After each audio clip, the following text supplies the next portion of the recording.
تا خلافت کی بنا دنیا میں ہو پھر استوار، لا کہیں سے ڈھونڈ کر اسلاف کا قلب و جگر۔ بسم اللہ الرحمن الرحیم۔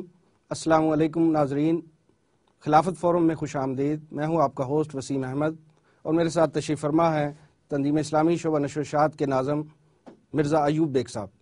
آج ہم 27 جنوری کو پیش آنے والے لاہور میں واقعہ، جس میں ایک امریکی ریمنڈ ڈیوس کے ہاتھوں ہونے والی شہادتوں کے حوالے سے گفتگو کریں گے۔ محترم ایوب بیگ صاحب، یہ فرمائیے کہ ریمنڈ ڈیوس کون ہے اور اس کی رہائی کے لیے امریکی گورنمنٹ جو ہے وہ پاکستان پر اتنا سفارتی پریشر کیوں ڈال رہی ہے؟ بسم اللہ الرحمن الرحیم۔ ریمنڈ ڈیوس کون ہے؟ یہ معمہ اب حل ہو چکا ہے۔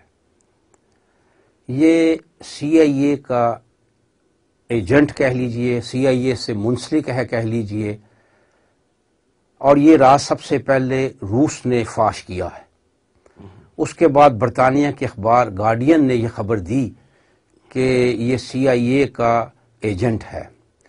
اس کے بعد امریکی اخبارات نے یہ بات بالکل واضح طور پر لکھ دی کہ ہم جانتے تھے کہ ریمنڈ ڈیوس جو ہے وہ سی آئی اے سے منسلک ہے، لیکن ہمیں حکومت نے سختی سے کہا تھا، یعنی حکومت امریکہ نے ہمیں سختی سے کہا تھا کہ آپ اس کو سی آئی اے سے منسلک نہیں کریں گے، لیکن کیونکہ اب یہ راز فاش ہو چکا ہے، لہٰذا ہم اس کو تسلیم کرتے ہیں کہ ریمنڈ ڈیوس جو ہے وہ سی آئی اے کا ایجنٹ ہے۔ ابھی تک وہ اسے سی آئی اے سے براہ راست منسلک نہیں کر رہے۔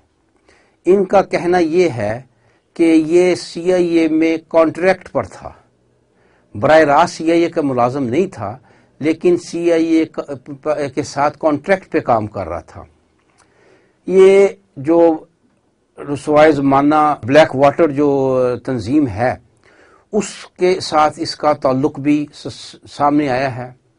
یہ ایک سابق فوجی ہے، اور جیسا کہ آپ نے دیکھا کہ اس نے نشانہ بازی کے بارے میں جو کمال دکھایا ہے، یہ ایک تربیت یافتہ کمانڈو محسوس ہوتا ہے۔